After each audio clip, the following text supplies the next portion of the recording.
What's the big old deal? Can y'all hear me? It's your boy Flozo. We live, and let's get rowdy tonight. Wait up, let me go to my content. Check if we are actually live. Can y'all see me? Whoop de doo. I said whoop de doo. You feel me? What's the big old deal? Can y'all hear me? It's your boy Flozo. We live. Okay, yup. Let's go. Let's get into it. Come on, man. In plain sight. Because these aren't random rich people we're talking about. These are the people who decide what technology we use, what companies we work for, what laws get passed, what wars we fight, what information we see and what we don't see. The Secretary of Commerce, the richest man on earth, the founder of LinkedIn, the people building the AI that's going to How is Elon on that list?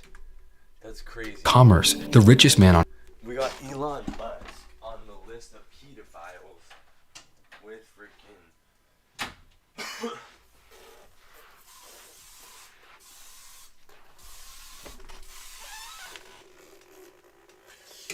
Y'all let me know who the fuck's in here. Listen. Earth, the founder of LinkedIn, the people building the AI that's going to shape the next century, the people who advise presidents and prime ministers. This is the elite of the elite. There is no one higher than this. And look, I get it. The government's been telling us for years that there's nothing to see here, that the conspiracies are overblown, that Epstein was just one sick criminal and Maxwell was his only accomplice. The DOJ says they found no co-conspirators. Officials insist that every wild theory or This is crazy as fuck. Did y'all see how he offed himself? Really? I'm really surprised how this shit all really played out. This dude's a fucking creep. accusation is just paranoia. But then you keep reading and you find an email from a You guys, on the last stream, we built this Lego set from Fortnite. It's a surprise. Let me see. Full cam.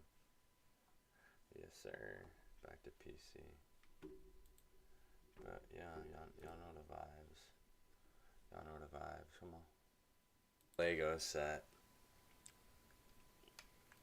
Let's get into it. billionaire in Dubai that says, "I loved the torture video." Then another one is full of redacted images with the caption age 11. Then there's another email where they're talking about pizza and grape soda while giggling that no one else can understand. And then you find out that he was doing business with Israeli politicians, and British politicians, and American politicians and their advisors, Democrats and Republicans. And writing about Mossad and Jewish supremacy and how to get children addicted to video games and how to breed perfect babies and how to make young men disillusioned and believe in extremist politics. And then you actually look at what's in these files. Not what the government says is in them, but what's actually in there. And it's What the fuck, dude? This dude's a major creep. All these pictures. not just bad, it's not just disturbing, it's enough to make our deepest, darkest conspiracies look like a joke. Every one of the worst, most strangest, insane ideas that's been said about Epstein turns out to have real evidence towards its truth. First off, I'd like to say shout out to my brother TC checking into our first YouTube stream. Thank you, brother.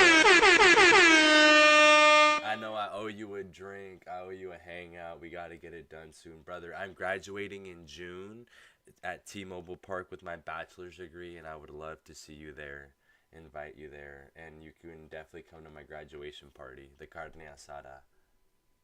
And so if you think what we've looked at so far is disturbing, if you think the list of rich, influential people who stayed around Epstein after they knew what he was is horrifying, we haven't even gotten to the bad part yet. What we need to understand now is what they were doing, what Epstein's purpose was, why he was so valuable that the most powerful people on Earth couldn't walk away, why the government let him operate for decades, why his network reached into intelligence agencies and political movements, and why all of this was allowed to happen in plain sight. Because this is how our world really works. This is the level of Shout out to my brother TC. I'm about to post you on the story right now, man. I'm about to post. I'm going to post this, and then I'm going to post our live stream right now, our YouTube live stream. Let's see, share, copy link, live,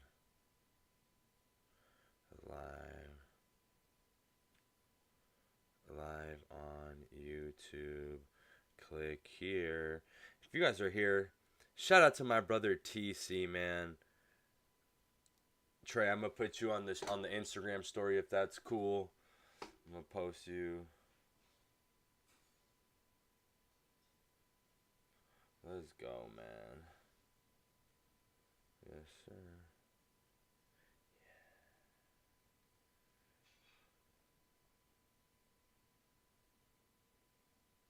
Let's get it, y'all. Let's get it, y'all. I appreciate it. Wealth and power where the rules do not apply. For decades, our society has been obsessed with the darkness of the upper levels of power. We've written books and made movies speculating what power and control really means and what it really looks like. This isn't just a story from the past. Bro, is there any good songs? We should react to some music. No Kizzy. No Kizzy.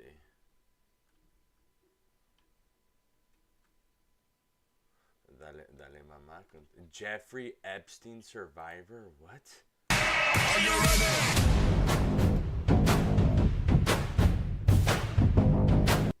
All right, Jenna Lisa. Jenna Lisa, where did you grow up? Where are you from originally? I am from West Palm Beach, Florida, born and raised my whole life there. Tell me about your family growing up. So I was born to a mom and a father that probably shouldn't have ever had kids. I met my real dad one time when I was 16 and when I was a baby, but don't remember that. So I was significantly raised by my mother, and she was a single mom. And my early years, she was my hero. She was my everything, you know. We were always together. And but at the age of 5 was like the horrific stuff with her started to happen. She moved us from Florida to New York for a short time. And that was my first experience of something really traumatic. This guy would beat my mom. He never hit me or did anything wrong to me, but I would watch her get beat. He'd come home from work and the food wasn't warm enough, and he would take the pot and hit her and strip her down naked, throw her out in the snow, and then tell me that I couldn't go out there and get her. It got really bad to where he almost killed her, and that's when she finally decided to leave. It was one of the most horrific nights of my life. I was 5 years old, and he was just beating the crap out of her. It's horrible for a kid to see. And I went over to try to stop him, and he got mad, and he like pushed me out of the way, and he was telling me to like stay out of it. And all of a sudden, ¿Qué? Ya voy. Be right back, y'all.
he was gone, and I was just like sitting there holding my mom and crying and telling her we had to like call my grandparents, like we had to leave.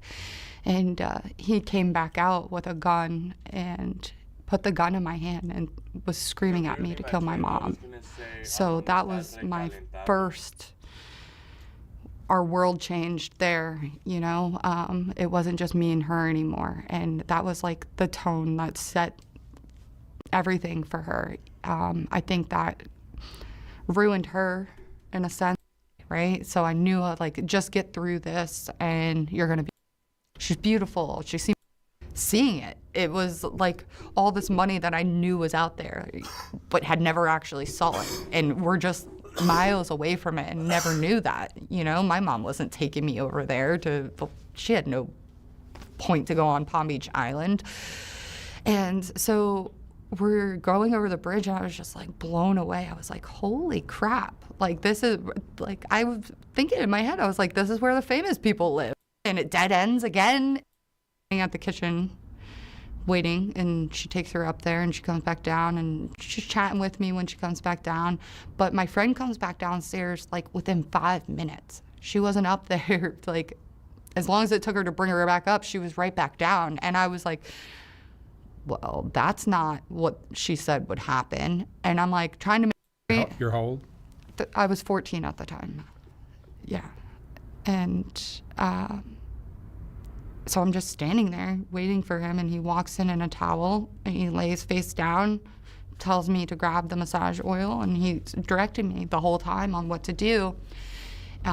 Did he make any small talk with you or anything like that? No, it was very much demands and weird stuff, not like talking, not asking questions. And he lets me rub it. He sets a timer, like a little egg timer next to the massage table. And I was like, for me, that was like, and I knew how long I had to stay, right? So I knew like, just get through this and you're gonna be done. It's only 30 minutes. Like you're constantly telling yourself that. And in the beginning.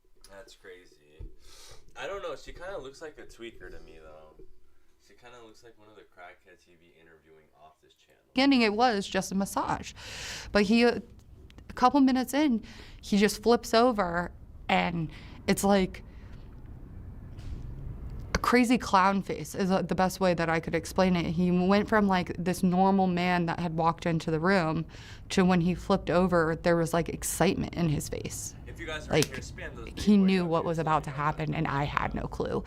And he just takes his towel off. He pretty much tells me to take all my clothes off and does horrific things for me at that time, because I hadn't even kissed a boy at that point, you know, not groped or touched or any of that. And now I have this old man freaking taking control of him over me, and I couldn't say anything, or I didn't know how to say anything. And where was I gonna go? I was in the room by myself. People. You, just you, building. So supposedly this girl got flown to the Jeffrey Epstein Island. And I went there on my free will. And then I was like, my friend wasn't up there for that happened to me. I was like, all right, it's time to go. Like, we did not stay and hang out or whatever. And the cab was already waiting for us outside. I was so confused, didn't understand. We get into the cab, and as soon as we get into the cab, I fucking just lose it. I'm crying. I can't, like, I'm hyperventilating. My friend's asking me what happened. She's like, what's wrong? But the girl that brought us there looked over at me and she goes, shut the fuck up. You just made $200, and threw money at me. And I just remember, like, you have to get yourself together. She's mad. And I don't want her mad at me. And so we go back to her house, and I pull my friend to the side in the bathroom, and I ask her what happened, like why she wasn't up there. And she tells me, she goes, he didn't like me because I was too developed. So she didn't know what had happened. And when she said that to me, I didn't want to tell her what happened to me because I was embarrassed of what had happened. Like, she went through nothing and got paid to go for nothing. And then I felt like that it was all put on me. Like, I got the damage, but you guys all made the money.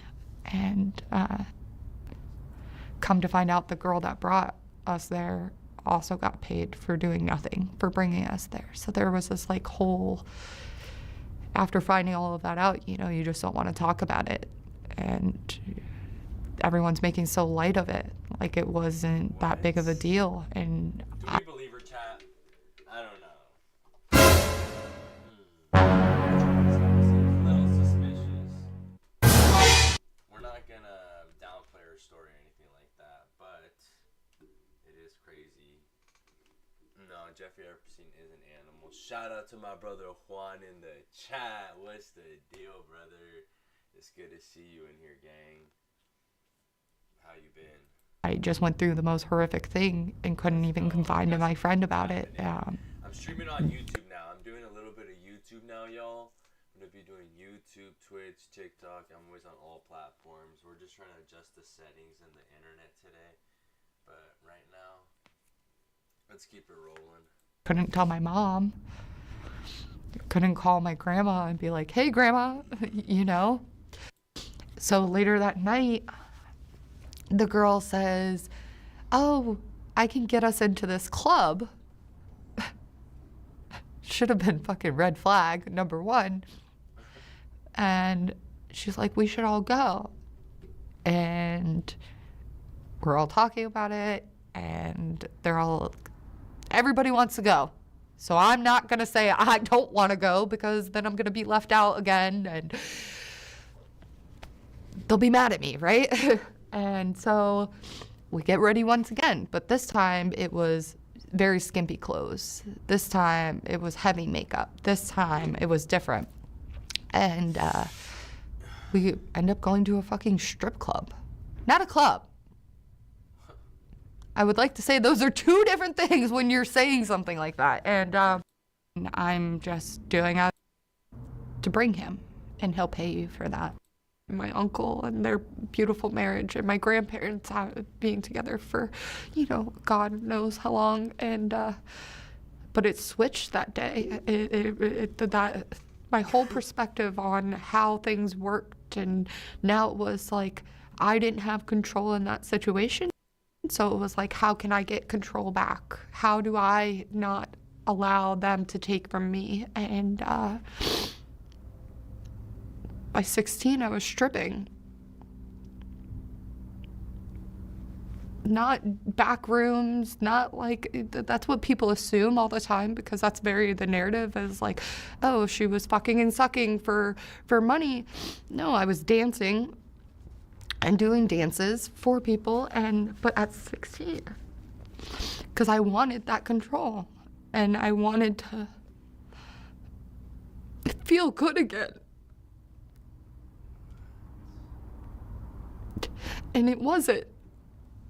Now I know that it wasn't. Can you be a travel the right advisor thing, without? But that's what I guess control looked like to me, to be able to have that. And I did that. The desire to be the on greatest and of all off. time is a never-ending curse. Because no matter how great you become, there's always a constant need to prove you're still the best. And nobody lived that curse more than Michael Jackson. Are you pleased now with the way you I'm never pleased with anything. I'm a perfectionist. Yeah. It's part of who I am. Off the Wall had to be better than Motown. Thriller had to be Off the Wall. And he kept trying to top himself with every album he recorded after. Every tour had to make the last one look small. Not because the fans or the label demanded it. It's because Michael expected it of himself. That kind of mentality is what made him the greatest entertainer who ever lived. And unfortunately, it's also what made him the perfect target. This is the final curtain call. Okay? And see you in July. By 2008, Michael Jackson hadn't toured in over a decade. He was 50 years old, his public image was in ruins, and he was sitting on over $400 million in debt. He needed one more show, one more moment to prove to the world and to himself that he was still him. And there were people around him who knew that. People who understood Michael's need to perform wasn't just ambition anymore. It became desperation. And sometimes in the music industry, one person's desperation is another person's opportunity. Even as a teenager, Michael had an obsession for greatness. He practiced nonstop. He was constantly pushing Motown for solo songs. Nothing was gonna stop him. Actually, you're becoming like a stage addict. I really am. Like when there are off days and there is no show, I'm up at night dancing just to sing. It's really strange. Guess I'm an addict. Can't help it. His love for music and his dedication to the craft gave him the power to push through dangerous rehearsals and performances. He spent hours working on his Motown 25 routine while recovering from surgery. He even kept dancing when his hair caught fire during the Pepsi commercial, and in 1995, he pushed himself to the point of passing out during rehearsals for an HBO special. The need to be the best wasn't a choice for Michael. It was in his blood. And that's exactly what made him vulnerable to what came next. AEG, giving the world reason to cheer. In 2008, a company called AEG Live approached Michael with a proposal. AEG owns arenas, they promote tours, they're behind some of the biggest concerts on the planet. And they saw something in Michael that nobody else was willing to bet on at the time. A comeback. This is the moment. This is it.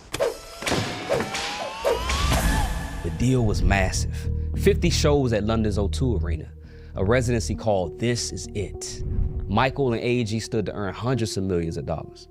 And after calculating ticket sales, merch, sponsorships, media rights, estimates reached over $1 billion. See, Michael was in a lot of financial debt, and AEG already advanced him tens of millions before the residency started. So this wasn't a situation where Michael could just walk away if things got bad. The money was already spent. Contracts were signed. AEG needed this tour to happen, and a cancellation would be financial disaster. And Michael needed it too. Not just for the money, he needed the world to see him one more time and remember what he was. This was his resurrection. Everything was on the line for everybody involved. But right away, things started falling apart. March 5th, 2009, the day Michael was supposed to appear at the O2 Arena in London to... Dude, I literally have a question. Okay, let's go to chat, right? If I owe the IRS $30 million and then make $30 million to pay them off, does that $30 million I made to pay them get taxed?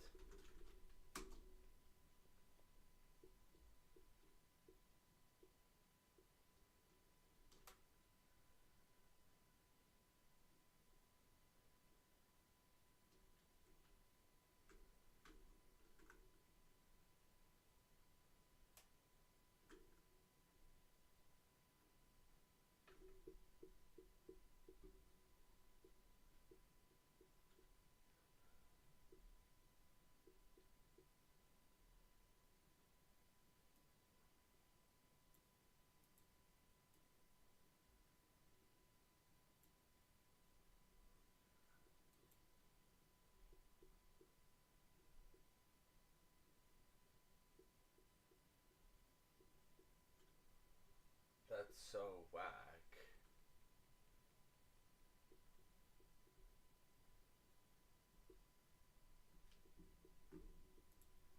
Announced a tour to the world. Thousands of fans, hundreds of journalists, cameras ready to broadcast to the world. But at the same time, AEG Live CEO, a man named Randy Phillips, wrote an email to the parent company's executives and said, MJ is locked in his room, drunk and despondent. And you wrote, I screamed at him so loud the walls are shaking. Yes, that was an exaggeration, but I did raise my voice. All right. And was it also an exaggeration when you wrote, this is the scariest thing I've ever seen? The promoter blamed London traffic when Jackson was 90 minutes late for the announcement that day. And of course, they never said anything to the public. They rushed him to the O2. Michael walked out on the stage and told the world, this is it. And to everybody watching, it looked like the King of Pop was back. This is it. But behind the scenes, AEG already knew he wasn't okay. But they pushed forward anyway. 2 months later, Randy Phillips even went on CNN and told the public that Michael Jackson was as healthy as he can be. No health problems whatsoever. Over the next couple of months, there were growing concerns amongst the internal team about Michael's health. Randy sent an email to Paul Gongaware, the co-CEO. We need to pull the plug now. After some back and forth, the team decided it was time to bring in a doctor. But not just any doctor. It had to be someone that Michael trusted. You want to file free? Hit it. Dr. Conrad Murray was a cardiologist, and he first met Michael back in 2006 in Vegas. Murray had been treating Michael on and off for a few years, but by 2009, he was drowning in his own debt. He was facing foreclosure on his home. He owed child support to multiple women. His medical practice was falling apart. He was behind on everything. And then came the offer. AEG Live drafted a contract to pay Murray $150,000 a month to serve as Michael Jackson's personal physician. Now, $150,000 sounds real nice when you're deep in debt and can't pay your mortgage. But here's the catch. The contract was never actually signed by Michael. Murray was never technically paid, but he was already treating Michael in anticipation for a big payday. The doctor responsible for keeping Michael Jackson healthy had every financial incentive in the world to keep him performing no matter what. If the tour gets canceled, Murray doesn't get paid. The company executives at AEG knew this, and they used Murray as leverage whenever there was concerns brought up about Michael's health. They had the doctor in their back pocket. Did you ever talk to Dr. Murray about Michael Jackson's health? Not so much about his health, no. Well, what in particular did you talk to him about? Well, I talked to him about being willing to get him whatever he needed to do what he had to do. So now you got three parties locked into this situation. Michael, who needs to prove he's still the greatest. AEG, who needs the tour to happen to recoup their investment. And Dr. Murray, who needs Michael to push through to collect his paycheck. Every single person around Michael Jackson had a financial reason to keep him going. And for a while, it looked like it actually might work. In the This Is It documentary, Michael looks incredible. He's dancing, he's directing the band, he's obsessing over every detail the way he always did.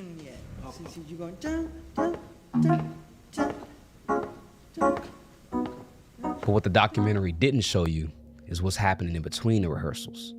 Michael was losing weight, he was missing rehearsals. One of the show engineers even emailed that MJ is not in shape enough yet to sing this stuff and dance at the same time. Now keep in mind, this email was sent 1 month before the first show. People on the production team, they were starting to notice, but nobody wanted to be the person who pulled the plug. As the first show date was quickly approaching, the pressure was reaching a boiling point. Dancers were making sure every step was in line. The band spent hours making sure every song was perfect, sometimes even repeating the same section of a song over and over again. And not only did Michael have to sound his best, he also had to look his best. And that was a job for Karen Faye. Just a little bit softer. Karen was Michael's hair and makeup artist for over 20 years. He was like a brother to her. And when she was brought on board, she noticed something wasn't quite right. In an email she wrote to one of Michael's managers, Frank DeLeo, "I have seen with my own eyes him deteriorate physically in a month." Karen also had friends who were fans and would sometimes spend time with Michael at different events and backstage meet and greets. And a month before the first show date, emails from those fans started coming in. One fan wrote, "Michael is too thin.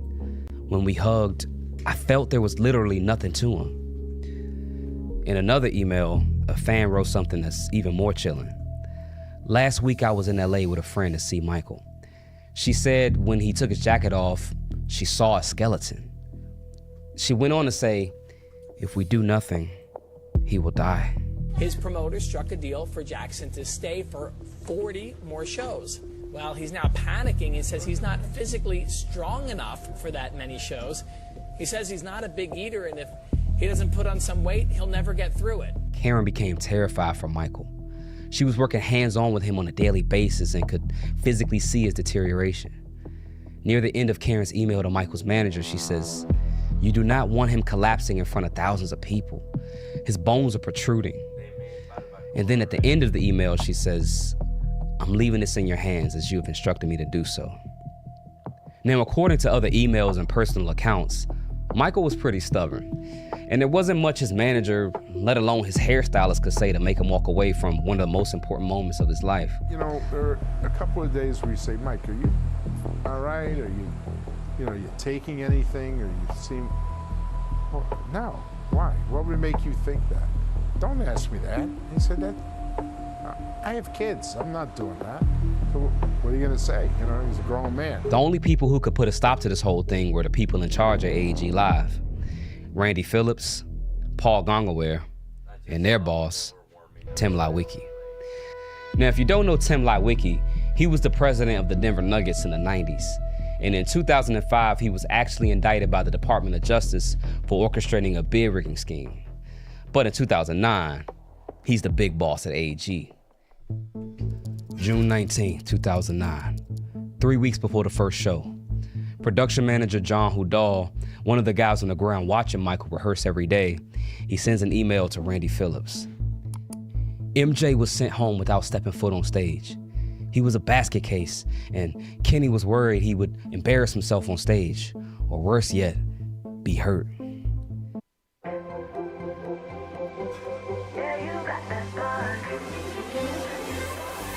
You'll be the light in the dark. This is the chance. Make your mark. Baby, don't you know?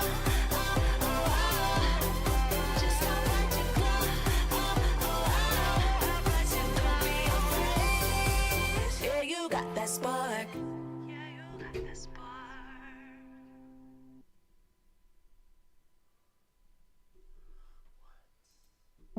The Kenny he's referring to is Kenny Ortega. Now, Ortega was the show's director and choreographer. He'd worked with Michael before on the Dangerous and History tours. He knew Michael. He knew what Michael looked like when he was on, and he knew what he looked like when something was wrong. And can you describe what you personally observed on that day, June 19th, 2009? That my friend wasn't right, that he wasn't well. There was something going on that was deeply troubling me.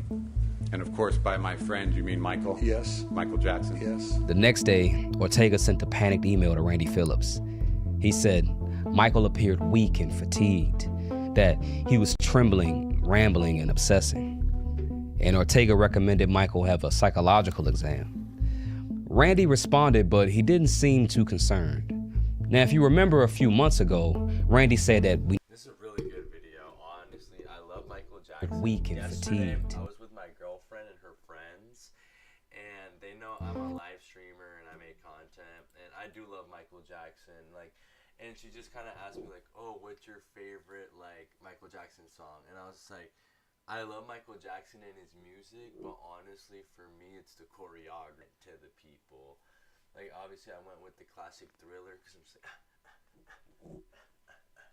but I'm just like, I'm just enamored with how Michael Jackson moves and who he is, you feel me? He's the GOAT, the king of pop. And it was just an amazing ass show, y'all.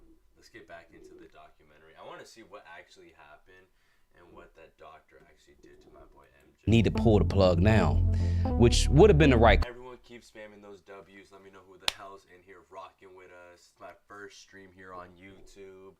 I appreciate you. It's your boy Flozo. Let's get into it, man. I'm about to rip a big blinker. Someone spam a W in the chat so we can rip a big boy blinker and get back into it. Call, but now he's in too deep. Now, Kenny wasn't satisfied with Randy's response, so he wrote back. I honestly don't think he's ready for this, based on Who do you guys think is the greatest artist of all time? Personally, for y'all.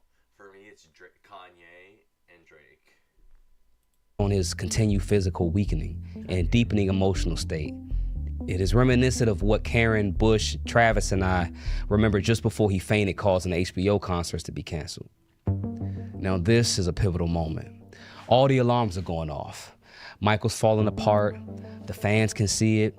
The show director, the man that's closest to Michael creatively, he's yelling out loud in the email that putting Michael Jackson on stage was dangerous. And what did Randy Phillips do? He sent an email. Well, he sent a few emails, but it's what he said in those emails that would be Michael's demise.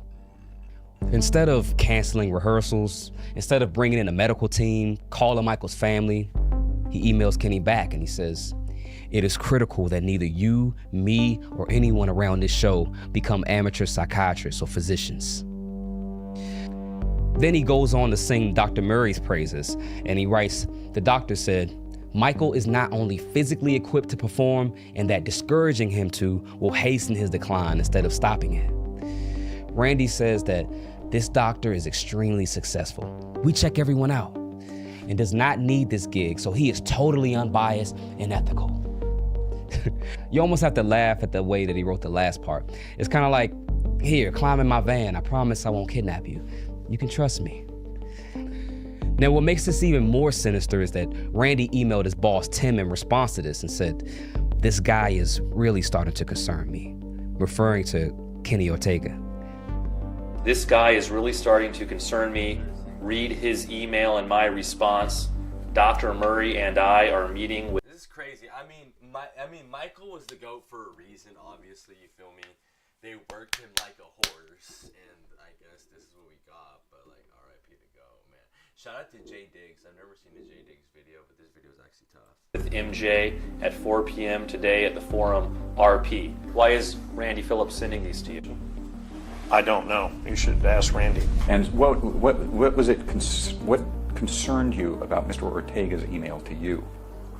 Yeah, I don't remember. So Randy and Tim end up calling a meeting at Michael's house. Randy, Tim, Kenny, Michael, and Dr. Conrad Murray. Who's ready for the Olympics? I'm ready for the Olympics. It's your boy Flozo. We live. Let's get turned the fuck up. An email that Paul Gongaware sent Kenny Ortega a few days earlier. Now, Kenny sent an email to Paul first saying that the doctor didn't clear Michael for rehearsal. And Paul's response really shines a light on what happens at the meeting. Paul replies, when Ortega got in Michael's face about his concerns, Dr. Murray told everyone in the room, "You're not a doctor, butt out." The one person raising the alarm got silenced by the one person with the biggest financial incentive to keep things moving. When I had a meeting at the house with AAG officials, and they pointed to Michael, the guy who could not pay me for months after taking care of him, that he was penniless, I was shocked. As it was that time when Michael came to me trembling and trying to get me away from the AAG official, who was Randy Phillips. I was shocked out of state. I should have just picked my bags up and leave. Behind the scenes for weeks, Dr. Murray was giving Michael nightly infusions of propofol, a surgical anesthetic, just to get him to sleep. We have a gentleman here that needs help, and he's not breathing yet. He's not breathing, and we're trying to pump him, but he's not. Okay. Okay. How old is he? He's 50 years old, sir. 50. Okay. He's unconscious. He's not breathing. Yes, he's not breathing, sir. And on the morning of June 25th, 2009, the doctor gave Michael a series of other drugs. But when Michael still couldn't get to sleep after a long night, he gave him 25 milligrams of propofol. Michael was finally able to get to sleep. Except this time, he never woke up. Michael Jackson suffered cardiac arrest this afternoon. He was rushed to UCLA Medical Center. The King of Pop died suddenly at the age of 50 at about 2:30 this afternoon. He was on the verge of a 50-date comeback tour, but today he collapsed with a massive cardiac arrest, rushed to the hospital in a coma. Doctors could not save him. This was 5 days after the meeting. 5 days after Randy Phillips, Paul Gongaware, Tim Lawicki, and Dr. Murray ignored Kenny Ortega's warning and did everything in their power to make sure the show went on. You had your cell phone. I had my cell phone. You didn't call 911. I did not call 911. You called his assistant. Yes. To call security. Yes. This is a vital time.